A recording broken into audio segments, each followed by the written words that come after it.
मतलब आप विडंबना देखें, आपको मैं एक सिंपल सी विडंबना बताता हूँ। वही व्यक्ति जय श्री राम बोलेगा, जय श्री राम जय श्री राम, फुल नारे लगाएगा, मंदिर में प्रणाम भी करेगा, और बाहर जाके समय पे लूटा गया है। कभी ये अफगानी नहीं सॉरी, कभी अपना मुगल्स। मुगल्स, कभी ब्रिटिशर्स। सो हम थे तो सोने की चिड़िया। एक समय पे हमारा देश 25% जीडीपी ग्लोबल वर्ल्ड का देखता था। हमारे पास सबसे बड़े रिसर्चर्स आते थे हमारी यूनिवर्सिटी में, जिसको कहते हैं नालंदा यूनिवर्सिटी।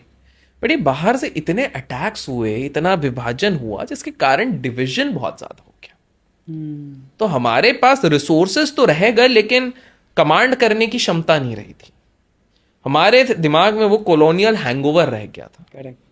तो वो निकलने में समय लग रहा है, एज सिंपल एज दैट। अब धीरे धीरे देखिए सनातन की वापसी हो रही है, लोगों को एहसास हो रहा है कि भाई असली पावर इज स्पिरिचुअलिटी। आज सुबह का ही मैं उदाहरण देता हूँ। आज सुबह मैं फ्लाइट से उतरा, तो फ्लाइट से उतरते ही जो हमारे पायलट थे वो अपेरेंटली मुझे पहचान गए।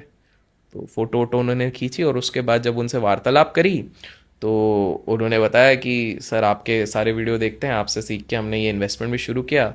अपना पोर्टफोलियो भी दिखाया उन्होंने। फिर मैंने उनको भी बोला भाई फ्लाइट चालू करने से पहले कभी भी आप प्लीज़ पोर्टफोलियो मत देखना, मतलब चला रहे हैं थोड़ा उल्टा पुल्टा ना हो जाए।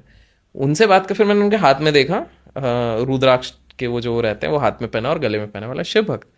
बोले बिल्कुल, I am a very big Shiv bhakt, pilot है, पढ़े लिखे हैं। तो मैंने बोला शिव भक्त क्यों? तो बोले आपको क्या बताएं सर, भोलेनाथ के चक्कर में ही मैं तो कहता हूँ मेरे साथ जो भी अच्छा रहा उधर ही हो रहा है। मैं एकदम जीरो पे था, मुझे किसी ने अगर मदद करी है वो भोलेनाथ ने।